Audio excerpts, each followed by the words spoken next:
So today we are thrilled to start out with Dr. Stephen Taylor. He is Chief Medical Officer of the Behavioral Health Division at Pathway Healthcare. He's based in Alabama. He's also Medical Director of the Player Assistance and Anti-Drug Program for the National Basketball Association. And he has been involved with ASAM's statement on racial justice in addiction medicine. I've asked him to come talk both about the ASAM statement and how that was developed, but also to talk about how things have changed during his time as a physician. How they looked at addiction when he was starting in the field and how they're looking at it now, and how that has evolved. That evolution is represented in the ASAM statement, but he also has a really interesting story about what it's like as a individual physician to have kind of witnessed this transformation in physician practices. So it is a little after 11. We have him until 12 o'clock Eastern time. And so Dr. Taylor, thank you very much and welcome, and I'll turn it over to you. All right, thanks so much, Chris. And thank you, actually, Chris, for inviting me to come and speak with this audience. I really appreciate this opportunity to talk with all of you. And I want to share a lot with you. I'm going to start out by sharing my screen. So bear with me for a minute here as I try to do that. As you heard, I am a member of the American Society of Addiction Medicine. I have been a member for a little over 20 years, and I have been had the great opportunity to co-chair the subcommittee that drafted our recent public policy statement on advancing racial justice in addiction medicine. And so I want to go through that statement in a little bit of detail for you. And then, as Chris pointed out, I want to share with you some of my perspectives as a physician who's been in this field for really 25 years now, practicing as an addiction psychiatrist and as a child and adolescent psychiatrist, with a focus of working with adolescents with substance use disorders, trying to do secondary prevention and tertiary prevention in that population as well. And you all have my bio, so you can read through the details of that. I want to start us out talking about the public policy statement. And this clearly was in an effort by ASAM's board initially to respond to the events that were happening around racial injustice, the police killings of George Floyd and Breonna Taylor and several other Black and Indigenous people of color around various issues that and the uprisings and unrest that occurred in response to that. And ASAM felt that since we know that addiction treatment is an issue that is very much involved in discussions of race and what happens when people of color interact with police and how that all plays out and how that gets explained, it was a desire to put out a public policy statement of this type, and I was tapped to co-chair the committee that drafted this statement. So I wanted to go through some of the basics of the statement and go into a little detail on it. The background, I'll start with, talks about the fact that addiction, well, we start with some basic facts about the definition of addiction.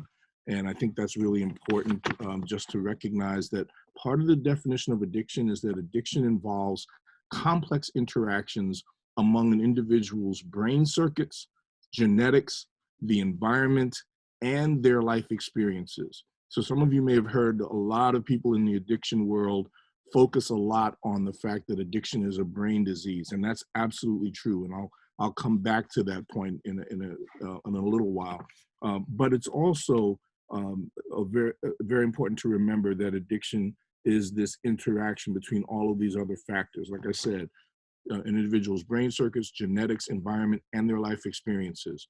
And that racism disproportionately shapes the environment and life experiences of Black, Hispanic / Latinx, Asian, Pacific Islander, Native American, and other racially oppressed folks would generally are abbreviated to be BIPOC.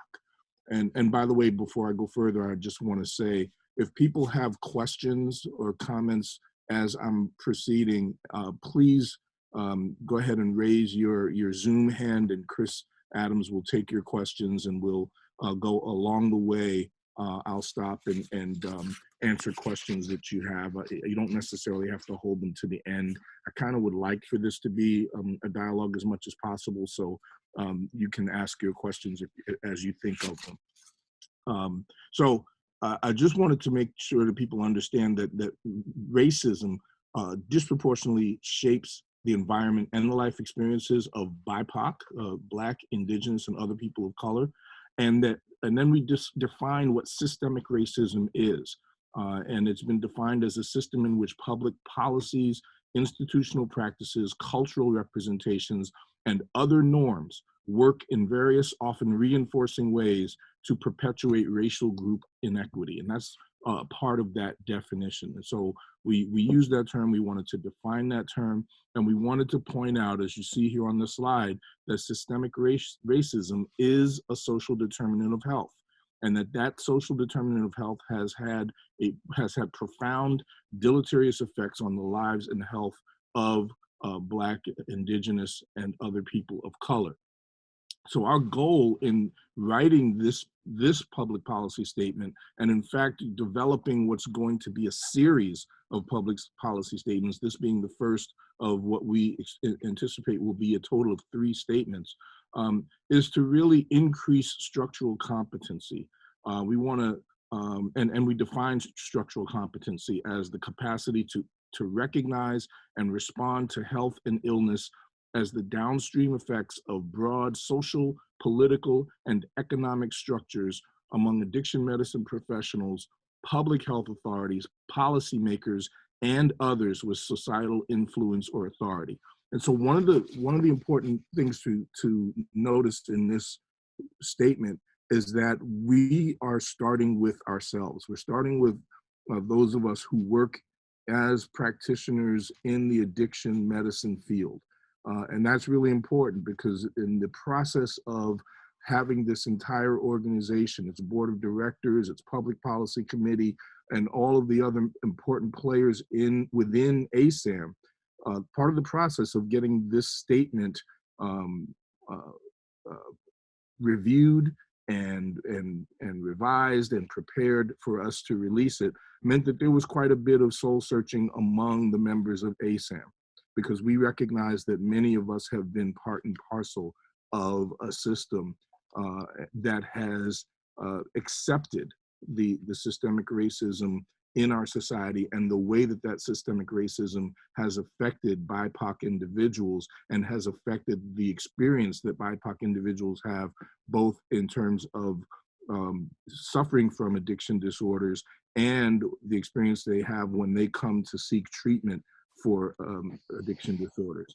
And so I just wanted to point that out, that really this structural competency that we seek to promote really starts with us as addiction medicine professionals.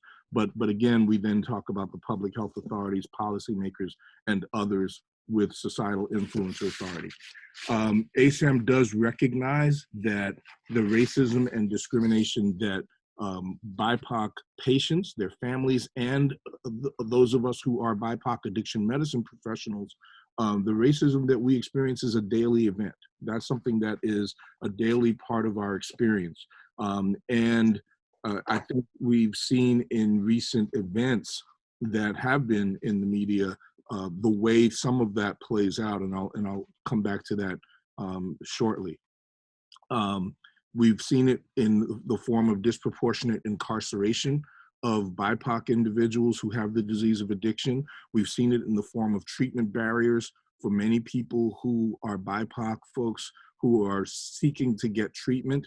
I actually had the opportunity to comment on a situation in the media on an interview recently with a Black woman who suffered from a severe opioid use disorder and who was seeking treatment, wanted to get treatment, but because she, was not received the right way by the treatment system, she was instead incarcerated, and she ended up dying of an opioid overdose. And that should not happen at a time when we've had an opioid epidemic that has alerted and awakened our entire society to the understanding that addiction is a disease and that the people who suffer from that disease should be treated with compassion, with understanding, with the recognition that they are ill and deserve treatment. So that disproportionate incarceration of BIPOC with the disease of addiction, barriers barriers to treatment access, and then rising overdose deaths literally were all embodied in that very recent case that was covered. And then ongoing discrimination. And so ASAM really denounces this and commits to challenging racial injustice by working towards solutions to this addiction crisis that recognize the role of systemic racism in creating and reinforcing these health inequities. And that is what we wanted to put into our background. We also recognize that drug policy has supported systemic racism. And the whole history of how drug policy has come about. We go into some detail about that history from and different phases of the history. So there was the phase of demedicalization of addiction to an approach that criminalized addiction.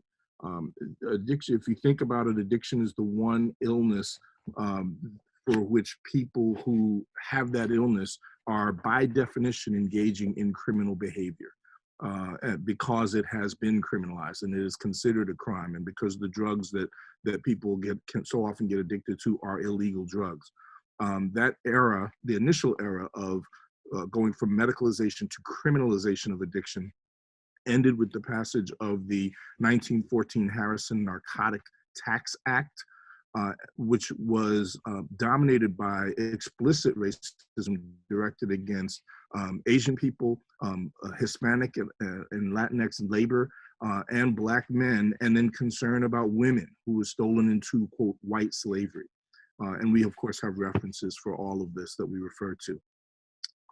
We also talk about mandatory sentencing guidelines that were codified in the 1984 Sentencing Reform Act, and the systemic racism that was most easily recognized in the Anti-Drug Abuse Act of 1986, at which point, by the way, I was a sophomore in medical school in Washington, D.C.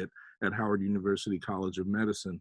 And at that time, the Anti-Drug Abuse Act of 1986 enacted a 100-fold greater sentencing disparity for water-insoluble cocaine base, namely crack, as compared to powder cocaine.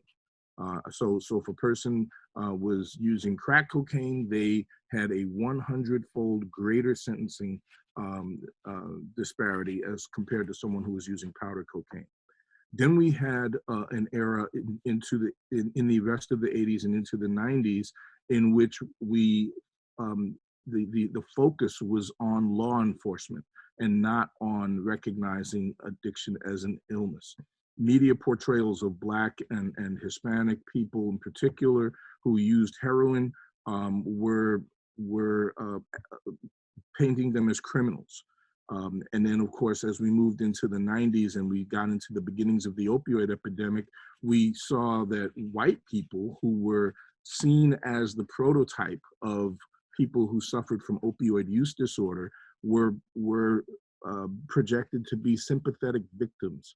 And so we had this racialized policy disparity and approach to the issue of drug use and drug addiction. And then as we moved into trying to address treatment and develop treatment for people who had opioid use disorder in particular, what we move into 2000, the Drug Addiction Treatment Act of 2000, Data 2000, which was intended to expand care so that people could get treatment for addiction disorders in a non-stigmatized way in their office of their medical provider, which we felt was the right way that it should be. Treatment for an illness should be provided is in the office of your medical provider. But then we still had a bifurcated system in which overwhelmingly white people who had opioid use disorder were able to be prescribed buprenorphine, which was the medicine that was made available for treatment of opioid use disorder by Data 2000. But Black people and BIPOC people in general were much more likely to receive methadone, which was only available and still is only available in highly regulated systems, and is even more highly stigmatized than buprenorphine. And so there's that difference, that inequitable expansion of treatment, even as we as a society recognize this illness and recognize that people need to be treated for this illness. The ways in which people are treated differ, just as the view of the people who suffer from the illness differed. So for white people, we saw that it was recognized that they were suffering from an illness. They were appropriately being treated in medical settings, in doctors' offices, with a medication for which one does not need to go to a clinic setting and line up early in the morning to be dosed every single day. And then Black and Latinx and other people of color and other disenfranchised people much more likely to be prescribed methadone, which can only be prescribed in a set methadone clinic, for which people need to line up first thing in the morning, be dosed every single day. It's a much more public kind of setting and much less of a medical, private office-based setting. So that disparity also existed. And so what the point that we wanted to make in this is that we wanted to point out that these differences are part of a systemic racist history that the addiction treatment has become a part of and has sort of tacitly accepted and has functioned within, and yet we don't need to continue to function in that way. The consequences of that racist history is seen in a variety of factors. There's been a lack of focus on evidence-based substance use disorder prevention among Black and Indigenous and other people of color. There's been lower availability of evidence-based treatment, particularly buprenorphine, for BIPOC individuals. There's unequal deployment of drug testing for BIPOC individuals in various settings, and there's different consequences for BIPOC individuals if they have drug tests that are positive as compared to white individuals. And then the underrepresentation of BIPOC individuals in scientific studies, looking at different treatment options and whether they were effective, prevention research, and how that works best and whether it's effective, overwhelmingly works in white communities with overwhelmingly white study populations. And unfortunately, that means that the interventions that may be evidence-based and may be studied have only been studied in certain populations, and other populations may have been excluded from those studies, and so it's not necessarily culturally appropriate, the interventions that have been developed. So again, and of course I mentioned this earlier, markedly different rates of incarceration, despite national survey data that suggests that BIPOC individuals and white individuals use drugs and sell drugs at similar rates, yet BIPOC individuals are more than 2.5 times more likely to be arrested for drug use or drug selling activity, and more than 6 times more likely to be incarcerated for that activity, even though both populations engage in the activity at similar rates. And so that is this picture of the overcriminalization of drug use by Black, Indigenous, and other people of color, and disparate policing of that population who uses drugs. And that's been well documented. I want to take a second to comment on the George Floyd case very briefly, because I'm actually going to I've done an interview that will be aired on National Public Radio either tomorrow morning or Sunday morning, and I wanted to call your attention to it. And what I was specifically asked to comment on was the way in which George Floyd's drug use has been used by the defense team to basically try to weaponize it against him, to make him seem like a dangerous, imposing criminal who basically deserved what happened to him, and whose death was caused more by the fact that he was a drug user than because of someone putting his knee on his neck for almost 9.5 minutes. That is an example of the way in which Black and Indigenous and other people of color are often depicted.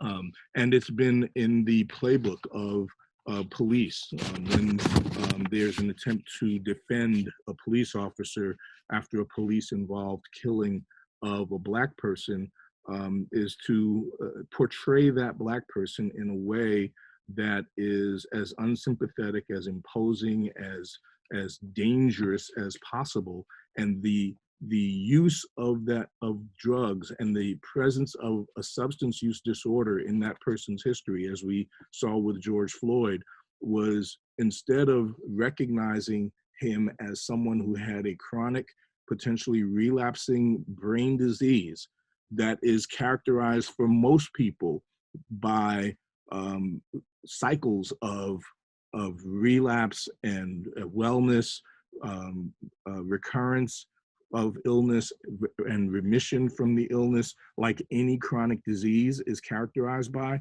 Instead of recognizing him that way, instead his drug use was used first to be the supposed reason for his death, and also to make him look like an imposing, dangerous criminal who the police officer had to protect himself from by killing him, and that therefore the drugs in the system and the history of drug addiction somehow justifies what happened to him. That is the kind of classic example of what we're talking about in terms of the media portrayals and the legal justice system portrayals of Black and Indigenous and other people of color with substance use disorder histories. So I wanted to go through the recommendations because we do have recommendations, and the first of those recommendations, again, I mentioned it, focuses on us, addiction treatment professionals, that we need to examine our own motivations, our biases, and our practices related to Black, Indigenous, and other people of color when they come to our doorstep and they need help and need treatment. We've got to be alert to the fact that many of us have biases as well, and we need to become aware of what those are and deal with those so that we can deliver equitable, compassionate, and anti-racism informed medical care to all patients. The second recommendation is that addiction medicine professionals, we have to be the ones who lead practices and treatment programs that acknowledge and respond to patients' experiences of racism. And we need to trust patients and trust and respect their experiences through providing trauma-informed care. And trauma-informed care, in fact, has been studied and found to be more effective than care that does not take into account an understanding of the trauma history of many of our patients. We need to assess patients for social determinants of health, including those that are linked to racism, because as I pointed out earlier, systemic racism is a social determinant of health that adversely affects the health status of BIPOC individuals, specifically with respect to addiction disorders. And then we've got to evaluate our medical practices based on staff diversity and making sure that BIPOC patients feel comfortable, feel that there's someone that they can relate to, feel that there's someone that they can, who will accept them for who they are and will not judge them and will treat them with compassion. And then, of course, we have to develop proficiency in practice and demonstrate leadership in all of these areas. We also talk about the fact that providers of addiction medicine, as we train people in medical school, residency, fellowship, and continuing medical education activities, we've got to make sure that our curricula identify those gaps that are related to trauma-informed care, that we've got to make sure that we provide structural competency, racial understanding. And so we want to make sure that we are providing the best education for those of us who are entering the field and who are being trained. Dr. Taylor, Yes. we do have one question here from Alva Amwan. Absolutely. Hi there, Dr. Taylor. I just had a question, since you mentioned all of the racial disparities in terms of how folks, Black, BIPOC, BIPOC individuals and white individuals are treated. And I'm just curious if there's a way to kind of pinpoint around the time that started happening when you noticed these kinds of discrepancies with the buprenorphine versus the methadone. Like what is the time frame that we're looking at when we noticed like such differences in how they were cared for with opioid use disorder? You know, it's an interesting question that you ask. What was the time frame during which these disparities were recognized? In a sense, and this gets into what I was going to do later in talking about my own personal history, because I grew up in an inner city community in Brooklyn, New York, during what I like to refer to as the first opioid epidemic in the 1960s and 70s, late 60s and early 1970s. And during that time, people with substance use disorders were, if you notice, you have not heard me use the word addict to refer to people with addiction disorders. Well, that's the way everybody was referred to. They were addicts and alcoholics, and they were looked down upon. And if they got treatment at all, it was through methadone programs. And don't get me wrong, methadone is a very effective evidence-based treatment. It is excellent. I definitely want people to get methadone if the alternative is for them to not get treatment at all. But my point is that in that time, as I was growing up and as I was entering medical school and into the early 80s and mid 80s, when then the switch occurred and the drug that was getting all the attention was crack cocaine, we still had that same view of people, the prototypical person who used drugs was considered an addict and was viewed as a criminal and was considered to be engaged in criminal behavior. And there was a very unsympathetic projection about that person. And so then as we moved into the 90s and started to see what we now call the opioid epidemic take place, and the prototypical person with a substance use disorder, particularly with an opioid use disorder, began to be a white person, maybe from a rural community.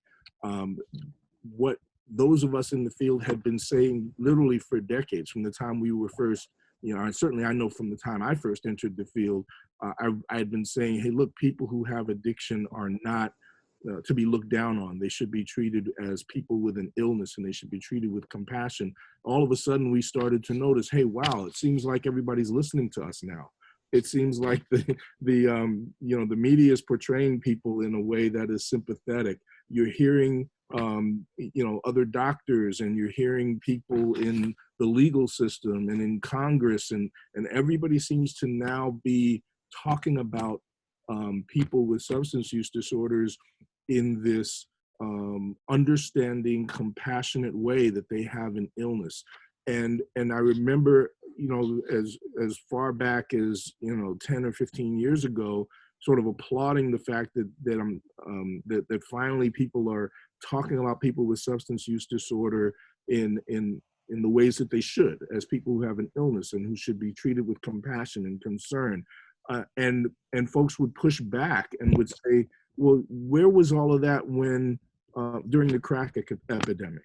Where was all of this compassion and this concern for people and this understanding that they have an illness and should be seen as people who need help and all of that? Where was all of that when during the original opioid epidemic, when it was people in communities like mine, Bed-Stuy and Brooklyn, who were nodding out on street corners from heroin, or people in the mid 80s, as you move forward, who were addicted to crack cocaine? How come they were all criminals who needed to be locked up and 3 strikes and you're out, and incarcerated in a disproportionate way for crack versus powder cocaine? Where was all of this understanding that people have an illness and need to be treated with compassion? So I think when you ask what's the timeline, it's hard to answer that question, because the timeline's been for a very long time of seeing Black, Indigenous, and other people of color in a very unsympathetic way. And only when we started to have the development of the so-called opioid epidemic, with white people as being the prototypical affected person, and with that, you started seeing people coming to what I believe is the understanding they should have come to all along, namely that a person with a substance use disorder is a person who is ill, is a person that deserves respect and compassion and no stigma and no judgment. That's when you start to see the difference. So I hope that it's a long-winded attempt to answer your question, but it's a complicated issue of when did the disparity happen. It sort of developed all along, because the disparities in our society regarding BIPOC individuals have been there all along. Okay, thank you. All right, we have a couple other questions, and then we'll kind of let you go back to the presentation. We have Danielle, and then we'll have Alexis. So, and tell Dr. Taylor where you're from. Hi, Dr. Taylor. My name's Danielle Harrison, and I work for an Indigenous publication in Oregon. And my question is, Oregon recently became the first state in the nation to decriminalize drug possession. And, on its face, you would think that that would be something that law enforcement would support, because it would decrease a lot of these negative interactions between people who have a substance use disorder and the police. And it would allow them to focus their time more on like the drug manufacturers and people who are really causing the harm, and not the people who have addiction issues.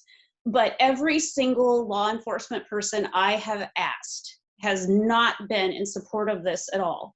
So I'm curious where you think that comes from, because I know that it costs more to put people in prison than it does to treat them for an illness, and that prison doesn't help resolve that. So I'm curious if you have any theories on why that is.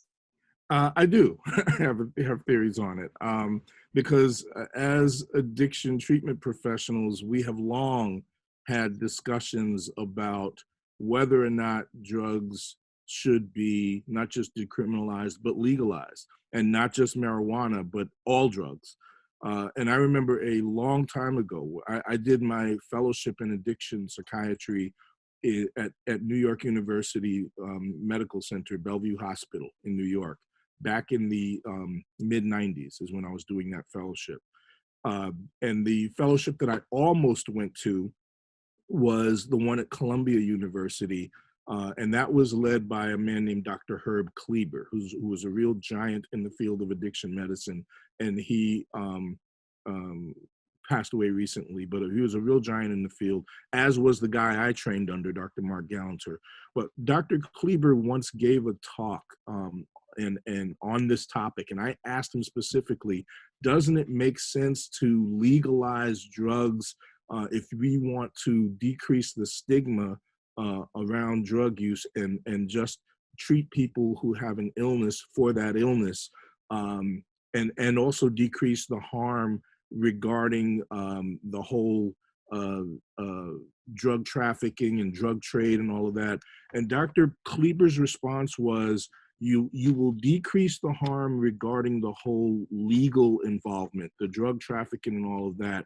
You will increase the harm because of the consequences that people experience when they use drugs. The domestic violence incidents that occur under the influence of alcohol and other drugs will actually increase because there'll be more use of other drugs. The incidents of other violence and other harm that comes to people when folks are under the influence of drugs, all of that's going to increase. He pointed out the fact that alcohol, which was the legal drug, actually caused 4 times as many deaths, more than 4 times as many deaths in the United States every year than all other drugs combined. And although there are some things about alcohol in terms of its actual direct toxicity to body tissues, but the point he was making is part of that is because it's the legal drug and therefore more people use it. And he said, and that's gonna change if you legalize other drugs and more people will use them too. And so we'll start to see more of the adverse health consequences and more of the adverse behavioral consequences from that result from more people using those drugs. So that is the view that I think many people, and by no means just addiction treatment professionals, but many law enforcement people hold that view. Now, I'm not saying that that's the correct view. I'm not even certain that I believe that, and I'm really to paraphrase President Obama on a different issue, I'm evolving in my view of whether or not it's advisable to legalize all drugs. But that's where that comes from, a belief that more legalizing drugs will result in greater use of drugs, and that greater use will result in greater adverse consequences from a health point of view and from a societal crime and problematic behavior point of view. Okay, thank you. So we're going to go to Alexis here in a second, but first, just a quick question. The spelling of the name you're talking about regarding legalization, decriminalization, Kleber? Kleber, Kleber, B as in boy, Herb Kleber. Yes. Okay, and where's he based? He passed away a few years ago, but Okay. he was at Columbia University. He was the director of the Addiction Psychiatry Fellowship program at Columbia University for many years, back in the 80s, 90s, and probably early 2000s as well. Okay, all right, thanks. And now Alexis. Hi, my name is Alexis Winook. I'm based in Washington, D.C. You mentioned trauma-informed care, and I was hoping maybe you could talk a little bit more about what that is and what it looks like. Really, there's actually some references about trauma-informed care, but it's the recognition that patients in particular populations, including especially BIPOC individuals, in many cases have experienced a variety of different kinds of trauma. And that trauma has contributed in many ways to the etiology of their substance use disorder. It has in many ways contributed to other co-occurring illnesses they may struggle with, whether it's depression or anxiety disorders or particularly post-traumatic stress disorder.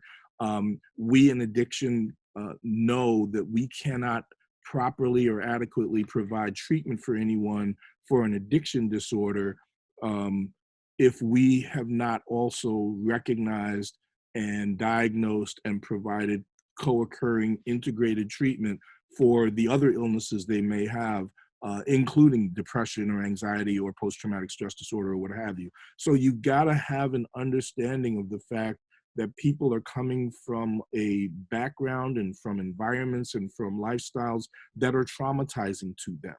And that trauma is an integral part of why they are struggling with what they're struggling with. And I'll just give one example as a Black male who grew up in an inner city community. Well, you know, I had this understanding, and my parents were very careful to do their best to keep me off of the streets as much as they could. But I had this understanding that there was a very real possibility anytime I walked outside my house on my block, that if I looked the wrong way at the wrong guy, or if I didn't carry myself in a certain way, or if I just frankly was out on the street too long, I could end up getting shot.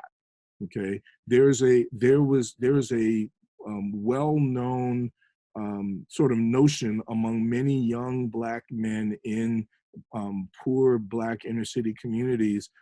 There's this sort of notion, this understanding that many of us may not make it to the point of becoming adults, because there's just so much of a phenomenon of violence in those communities. Well, that's a traumatizing way to live. And that's a traumatizing notion to have in the back of your mind that, you know, when I go outside my house today, you know, I'm probably going to make it back home alive tonight, but that's not a guarantee. You know, that's, you know, I could easily encounter the wrong guy and end up getting shot. You know what I mean? That's a traumatizing way to live. And for people who are going to take care of someone who is coming into an addiction treatment center who's using drugs, and they're going to ask, well, so why are you using this? To not understand that there's this basic traumatizing experience that this person has just every day as a part of his existence, as a part of his consciousness. That he could at any given time on any given day be shot and killed, that means that you're really not qualified to provide the best care to that individual. So I hope that helps a little bit. Okay, so that's it for so no questions right now. So back to your talk. Yes, sir. Let me reshare my screen because somehow it got unshared. But I going through the recommendations again. I think I'm up to the recommendation that, again, that we addiction medicine professionals, and you see it there in that middle bullet point, we have to become advocates. And I will tell you that there was quite a bit of discussion among ASAM members on this point, because there were some folks that said, hey, look, we already have enough to do as physicians. But those of us who drafted this statement, and many other people in the organization who agreed with us, really pushed this point, and we feel like we need to push this point among other physicians and among the society in general, that says that we addiction medicine professionals have got to advocate for policies that lead to a more equitable access to evidence-based prevention, early intervention, treatment, and harm reduction services. And we want to make sure that we also are mentoring BIPOC clinicians in this field. And we need to advocate for more robust funding that's made available so that we can target people who might go into this field, but may not feel like they can afford to, because, you know, you don't get rich being an addiction doctor for the most part, not the way you might, at least as an orthopedic surgeon or a neurosurgeon.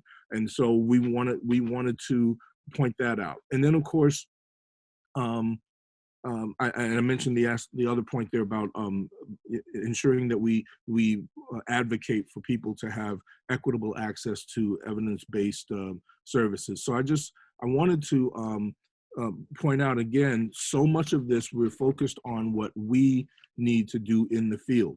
The last recommendation is on research, that addiction-related research has to strive to include an equitable representation of BIPOC individuals, so that, if there's a new medication that's effective for treating people with substance use disorder of some sort or another, whether it's regarding methamphetamine, there's active research trying to come up with a medicine that works as well for methamphetamine as buprenorphine works for opioids. Well, you know what? That means that we're going to have to actively try to find BIPOC individuals who have methamphetamine use disorder to include in those studies.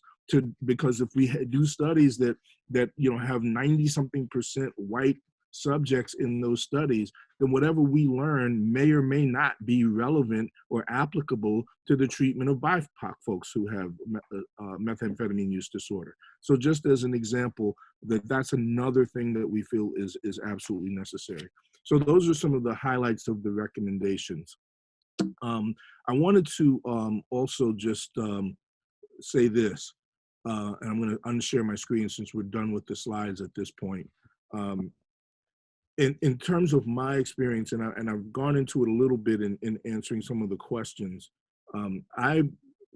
again, you heard me say, I grew up in Bedford-Stuyvesant section of Brooklyn back when it was, back pre-gentrification, when it was an inner city, all Black, not overwhelmingly Black, all Black community, and a poor community, and a community that had a lot of problems that are sort of classic of inner city poor communities, including a lot of violence, including a lot of poverty.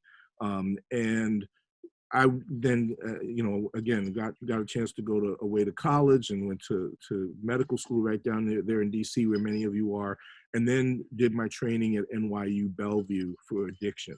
And in that population, we had the sort of the most disenfranchised population you could imagine. Our modal patient was homeless, chronically and persistently mentally ill, polysubstance addicted, and our wealthiest patients had Medicaid and lived in a shelter. Those were our wealthiest patients. Most of them were experiencing homelessness and actively psychotic and addicted to multiple drugs and alcohol. And so, and the experience taught me something, because under the mentor that we had in that program, we specifically looked at the way addiction treatment was done in the past, where you take an individual who's addicted, you assume that the addiction is because of some character flaw or some personal flaw in that person. And so therefore what you need to do is dress that person down, rip out of them all that awful character that led them to be an addict in the first place, and then you build them back up. And that was sort of the philosophy of from the 60s and 70s, the old therapeutic community approach. And what we came to recognize is, well, no, if this is in fact a medical illness, and it is, and it often co-occurs with other illnesses such as psychiatric illnesses, which clearly it does, then you don't need to and should not look at trying to tear a person down and rip them apart because there's something so inherently wrong with them that they need to be just torn down from where they are and rebuilt again. What you need to do is provide them good medical care, careful assessment, and recognize and understand what illnesses they have and provide them treatment for those illnesses, recognizing that most of them are chronic, potentially recurrent illnesses. And so when they do have a recurrence, or call it a relapse, you don't look at them and judge them and criticize them. You understand, okay, this is a recurrence of the illness that you have, which is a chronic recurrent illness, like most medical illnesses are. Let's figure out what we need to do to help you overcome this recurrence, and from this point forward, have future recurrences be as few and as far between and as minor as possible. And so in the process, that means that we treat patients with respect. So we called all of our patients on that unit at Bellevue Hospital who came in from the street and were, again, experiencing homelessness, many of them actively psychotic, all of them polysubstance addicted. We would never call them by first name. They were all Mr. So-and-so, Ms. So-and-so. We treated them with respect. We treated them the way you would imagine if you were running a private practice in Beverly Hills, you would treat the patients that come into your office there. And we felt that that was important because we needed to remove the stigma of having an addiction, remove the stigma of having a mental illness, and treat people as they should be treated, as people with an illness. And so I just wanted to share that with you, and I mentioned that to Chris, and I'm sorry I've talked so long, but let me give you another opportunity. I see a couple of hands raised from Barbara Morse and Kyle Medura and some other folks. So please, I'll shut up now, and folks can ask whatever questions they have. Okay, so we'll go to Barbara, and then Christine, and then Kyle, and then I think that's everybody whose hands are up right now. So Barbara first. Dr. Taylor, thanks so much. This is awesome. I'm from the NBC station in Providence, Rhode Island. Given our history of illegal and atrocious experimentation against our people, i.e., only one of them, there are many, but the Tuskegee syphilis experimentation, how do we get BIPOC patients into these treatment trials where we so desperately need to be in order to come up with some treatment? Slowly, carefully, and compassionately. I mean, I actually have been studying some of these experimentation episodes that you described from the time I was in undergrad in college. I wrote a long paper on the Tuskegee syphilis experiment and was absolutely horrified the whole time I was working on it. But I studied it in detail because it was so horrifying to me. So I have a full understanding, even as I say we got to get more BIPOC folks into studies, I have a very full understanding of why BIPOC folks do not trust medical scientists and researchers. I have a very full understanding why BIPOC folks, including some in my own extended family, have no intention of getting vaccinated for coronavirus. They are not trusting any medical professional to stick any needle in their arm, calling it a vaccine for anything. I get that. And the only thing we can do is be genuine to people. Again, be trauma informed, understand where that comes from, and be compassionate and recognize, okay, I understand where you're coming from, but here's what the facts are, here's what the science is, here's the reason why we feel like this is going to be beneficial to get folks in treatment, and then just let folks make the choices that they make. And if we continue that on a consistent basis, continue the effort to do that, we will slowly but surely see more and more people participate in research studies. Okay, so let's go to Christine.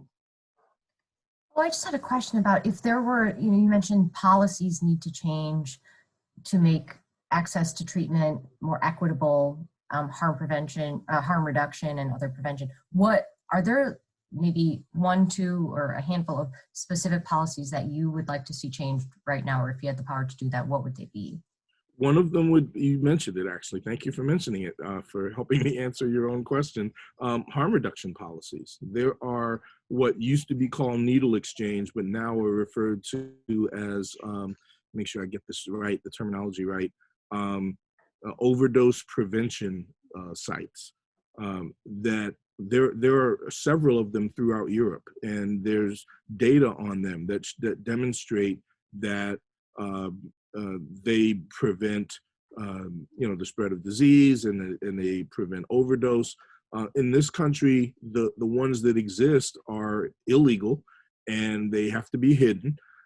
And to the extent that we have any data on them at all, it's data that has to be done without even disclosing the location of where those OPSs are, which is crazy. And so that's one specific policy. To be honest, your question is anticipating one of the subsequent statements in this series that we're going to write. So we haven't written that one yet. And so I can't tell you everything that we're going to put in that, because that's going to take some research, and we're going to have to put our heads together on that. And the timetable for that is that we're not even going to start working on the second statement until after the ASAM conference that I absolutely invite all of you to participate in next week. But that's one example of one of the things we feel like harm reduction definitely needs to be one of the policies, one of the kinds of policies, and specifically, decriminalizing and opening up overdose prevention sites, so that people can, people who use drugs can, have their risk decreased, even as there also are, that becomes another avenue for people to get into treatment if they're interested. And then for those who are not, then at least the harm to them is decreased. You know, it has been studied and found that 95% of the people who have not received addiction treatment in this country, they haven't received it because they're not interested in treatment. And that's just a reality we have to recognize. And for me as a treatment professional, that's hard to say, even say, but that's a reality. Okay, and I think this will be the last question, Kyle. Thanks for making the time, sir. I wanted to pick up on one of the recommendations you made about the need for medical professionals to be alert to their own potential for bias. I'm sure many of us, and I should say I'm with Gray Television's DC Bureau, I'm sure many of us have heard about implicit bias training for police officers. Is that the same kind of training that you think medical professionals should be receiving? How can that be effective? Because I know some have questioned how effective implicit bias training is with police officers and how long lasting those effects are once that training is undergone. You're absolutely right. I'm not very familiar with all that goes into the implicit bias training that police officers receive. We intentionally were not specific about what exact measures need to be taken by members of our field and other doctors. We just felt like it at least needed to be stated that we have these biases, because many of us won't admit that we do.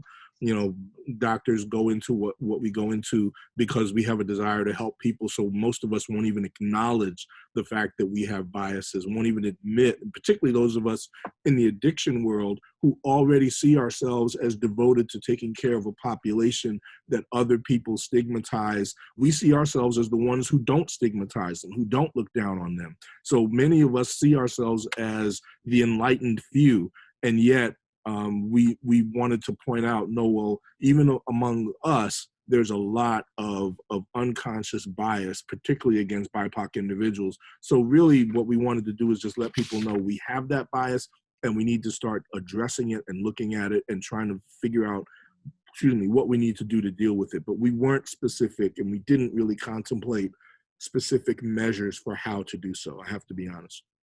Appreciate it, sir. All right, so one final question. It's noon right now, but we'll keep you here an extra 2 minutes, Dr. Taylor, if that's okay. Nadia, could you want to ask your question? Yeah, thank you. Thanks so much for your time, Dr. Taylor. I was just curious what your thoughts were in terms of how we've approached addiction and particularly children and infants compared to, in the previous epidemic, there was like this phenomena of crack babies and how we approach that versus now how we are treating particularly infants now.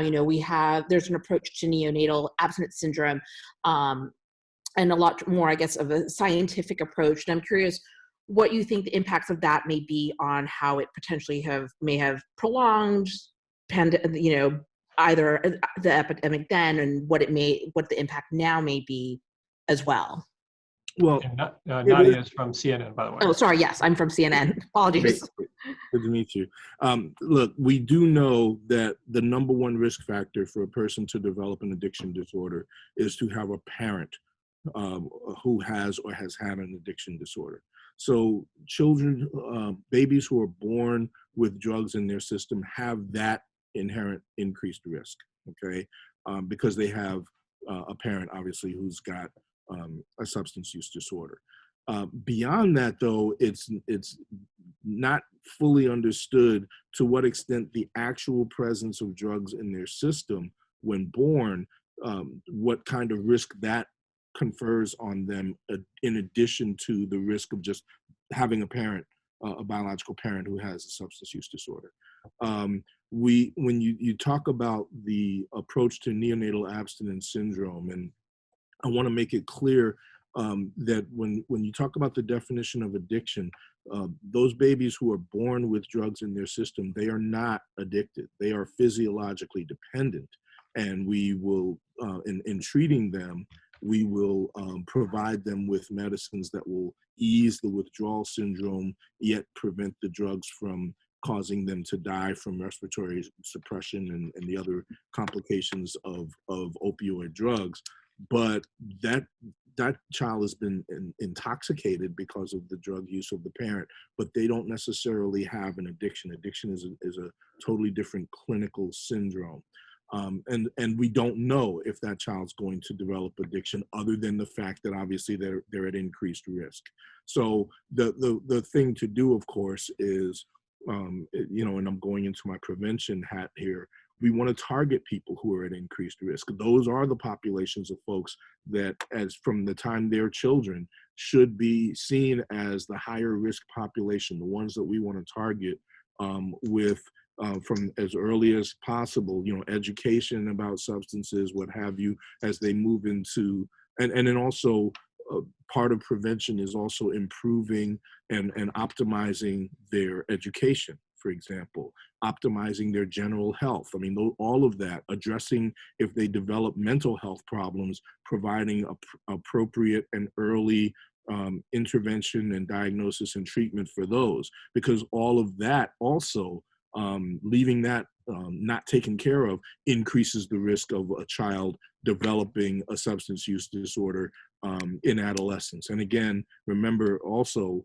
the onset of substance use disorders, much more often than not, is in adolescence. So the time for prevention and early intervention strategies absolutely is in as early in childhood as we can. So I hope that has answered your question. Please let me know if I have. Yeah, I think it does. I think, I'm curious also in terms, and this may be a lot to get into as well, but, how the approaches we dealt with, infants and children, I think previously, in the 80s, when this was really focused, when drug abuse was used more so focused on crack and cocaine, and, I get obviously the race implications that we had there versus to how we treat, children and infants now as well. If I could maybe hook you guys up afterwards, so Yeah, get to totally a break. fine. Okay, Sure. sorry to cut you off. It's fascinating talk, Dr. Taylor, and I appreciate it very much. Take care. Thank you.